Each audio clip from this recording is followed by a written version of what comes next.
4 আসনের এমপি আনোয়ারুল আজিম আনারের মরদেহ কলকাতার সঞ্জীবনী গার্ডেনের একটি ফ্ল্যাট থেকে মরদেহের কিছু অংশ উদ্ধার করা হয়। কলকাতা পুলিশ জানায়, খুন করে এমপি আনারের মরদেহ কয়েক টুকরো করে বিভিন্ন স্থানে পাঠিয়ে দেওয়া হয়েছে। মরদেহের কিছু অংশ মিলেছে কলকাতার সঞ্জীবনী গার্ডেনের একটি ফ্ল্যাটে। খুনে জড়িত সন্দেহে 5 জনকে খুঁজছে পুলিশ। এরই মধ্যে 2 জনের আটকের খবর মিলেছে। গত 12 মে চুয়াডাঙ্গার দর্শনা স্থলবন্দর হয়ে ভারতে যাওয়ার একটি ভিডিওতে দেখা যায় আনোয়ারুল আজিমকে। সবশেষ গত 14 মে পরিবারের সাথে যোগাযোগ হয়।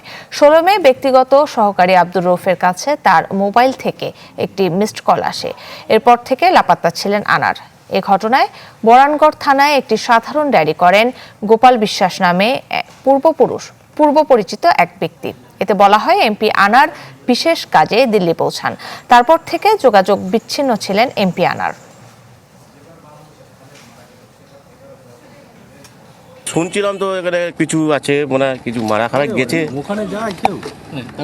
কিছু আছে, পুলিশ আসা যাওয়া করছে, নিশ্চয়ই মানুষ দেখছে এর ভেতরে কি আছে। এখনো আজও কোনো কিছু শোনা হয়নি। পুলিশ আসছে, এটাই দেখছি। কবে থেকে পুলিশ আসছে? আমরা তো দেখছিলাম কাল থেকেই দেখছি পুলিশ আসছে। কত পুলিশ লোক? নিউটাউন থানা না বাইরে? এখন নিউটাউন থানা, এই সকালবেলা এখন নিউটাউন থানায় ঢুকলো। আপনারা সব ছিলে, দেখলে, এই হচ্ছে। ভেতরে সার্চ করলো ওরা? সেটা আমি বলতে পারবো না। আপনাদের কিছু জিজ্ঞাসাবাদ করে? না, সেটা। এ বিষয়ে আরো জানাতে কলকাতা থেকে সরাসরি যুক্ত হচ্ছেন শুভজিৎ পুততুণ্ড। শুভজিৎ, পুলিশ কি এখন পর্যন্ত কিছু বলেছে কিনা?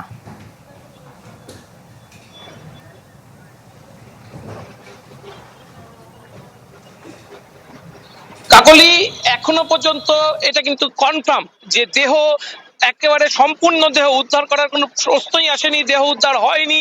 যেটা উদ্ধার হয়েছে সেটা কিন্তু দেহাবশেষ। ফরেনসিক বিশেষজ্ঞরা তারা কিন্তু দিনভর কাজ করছে। ইতিমধ্যে ফরেনসিকের একটা টিম পৌঁছে গিয়েছে।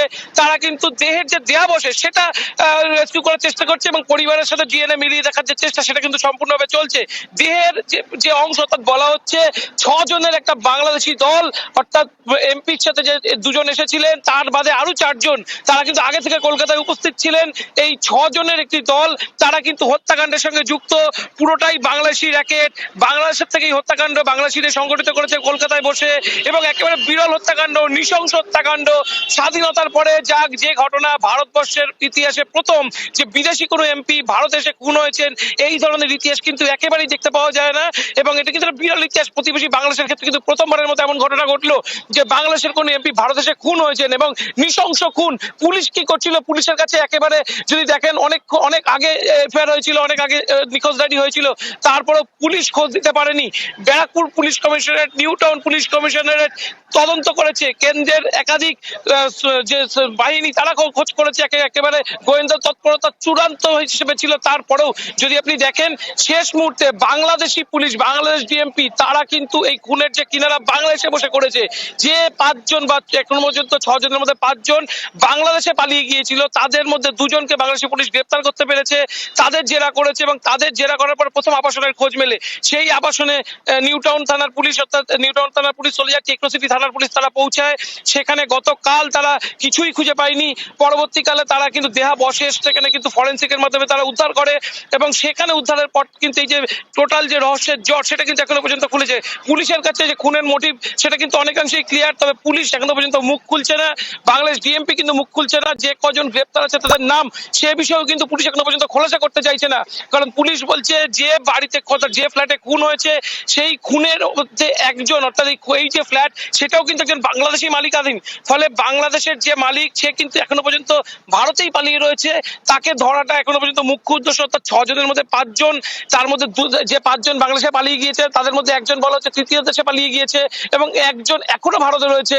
তাকে ধরার যে চেষ্টা সেটা কিন্তু পুলিশ করতে চাইছে, যার ফলে তারা নাম সামনে আনতে চাইছে না।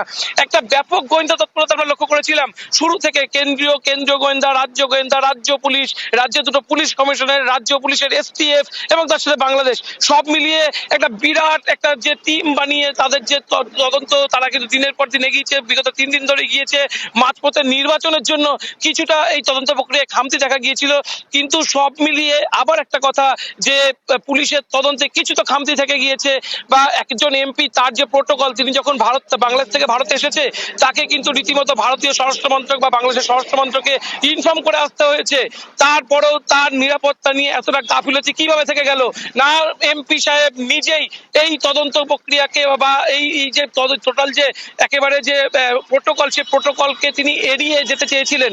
প্রথমে বলছিলাম যদি মরদেহ যদি থেকে থাকে সেক্ষেত্রে কি আগে প্লট তৈরি করা হয়েছিল, কারণ সেই ক্ষেত্রে দেখা যাবে যে আজ থেকে 4 দিন আগে যদি তিনি খুন হন তার পচা গলা যে গন্ধ সেটা ফ্ল্যাটের বাইরে আসবে, প্রতিবেশীরা গন্ধ পেত।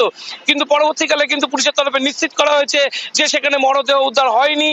মরদেহকে যখন খুন হয়, অর্থাৎ তারা কাকে যে 6 জন মিলে তাকে খুন করে, খুনের পরে সেখানে যার মৃতদেহ খণ্ড বিখণ্ড করা হয় এবং ট্রলিতে ভরে সেই মৃতদেহ পাচার করা হয়েছে। পুলিশের প্রাইমারি ইনভেস্টিগেশন এখনো কিন্তু সেটাই করে উঠতে পারেনি যে মৃতদেহ কোথায় পাঠানো হয়েছে। জিজ্ঞাসাবাদ চলছে যে মৃতদেহ কোথায় পাঠানো হয়েছে, কোথায় ফেলা হয়েছে বা কোথায় ফেলা হয়েছে, একাধিক জায়গায় ফেলা হয়েছে কিনা সেটা কিন্তু তদন্ত সাপেক্ষ। গতকাল থেকে পুলিশ কিন্তু নজরদারি চালিয়েছে কোথায় কোথায়, একেবারে যদি কলকাতা বা তার সারাউন্ডিং যেখানে যেখানে মোবাইল টাওয়ার লোকেট হয়েছিল, অর্থাৎ কলকাতা, বিহার, ঝাড়খণ্ড, ইউপি এবং তার সাথে বেনাপোল পর্যন্ত, যে এখানে কোনো আননোন মরদেহ উদ্ধার হয়েছে কিনা। আজকে কিন্তু পুলিশ তদন্ত করে চালাচ্ছে কোনো দেহের টুকরো উদ্ধার হয়েছে কিনা। নদীতে কিন্তু যে বলা হচ্ছে, একটা সময় বলা হচ্ছে নদীতে দেহ ফেলা হয়েছে, কোন নদীতে দেহ ফেলা হয়েছে সেটাও কিন্তু জিজ্ঞাসাবাদের অংশ। সব মিলিয়ে মৃতদেহকে এই যে খুনের যে রহস্য সেটা কিন্তু, অর্থাৎ কেন খুন বা খুনের পরে দেহাবশেষ কোথায় গেল, সব মিলিয়ে কিন্তু পুলিশ আরো বেশি তদন্ত চালাচ্ছে, আরো বেশি জিজ্ঞাসাবাদ চালাচ্ছে। যত সময় যাবে পেঁয়াজের খোসার মতো গোটা তদন্ত প্রক্রিয়ার যে সত্যতা বা তার যে ঘটনা প্রক্রিয়া, যে কিভাবে ঘটনাগুলো ঘটলো সেটা কিন্তু সামনে আসবে এবং দর্শকদের সেটা আমরা জানাতে পারবো। কাকলি। শুভজিৎ, আপনাকে ধন্যবাদ। এবার আমরা চলে যাব ঝিনাইদহে। আছেন আমাদের সহকর্মী সাদ্দাম হোসেন। সাদ্দাম, উনি যেহেতু একজন সংসদ সদস্য ছিলেন, তার সমর্থকরা কি বলছেন? স্থানীয় প্রশাসন থেকে কিছু বলা হয়েছে কিনা?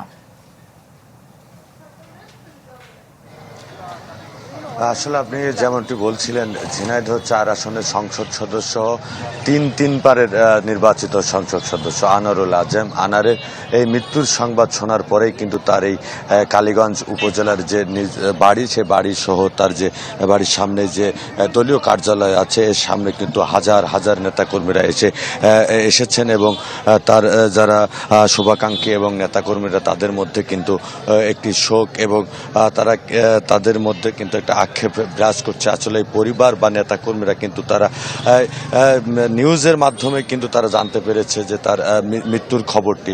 তো এই যে বাড়িটি দেখতে পাচ্ছেন, এটি কিন্তু তার বাড়ি এবং এখানে তার পরিবারের যে দুটি কন্যা এবং তার পরিবার রয়েছে, তারা কিন্তু এই ঘটনা নিখোঁজের পর সংবাদ শোনার পর থেকে কিন্তু তারা ঢাকাতে অবস্থান করছেন এবং তারা কিন্তু সরকারের ঊর্ধ্বতন যারা আছেন তাদের দ্বারস্থ হয়েছেন তার এই নিখোঁজের পর তাকে খুঁজে পাওয়ার জন্য। তা আজকে এই 9 দিন পরে কিন্তু তার এই মৃত্যুর সংবাদ কিন্তু এলাকার মানুষ তারা জানতে পেরেছে এবং এখানে কিন্তু যে তার পরিবার যা স্বজনরা এসেছেন এবং তারা বেশ আহাজারিও করছেন।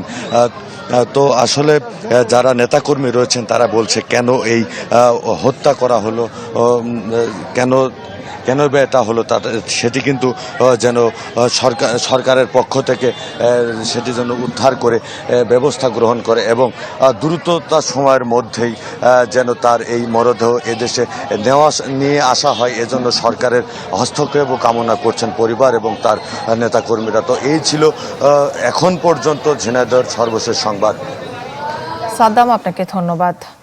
ঝিনাইদহ থেকে সরাসরি যোগ দিয়েছিলেন সাদ্দাম হোসেন।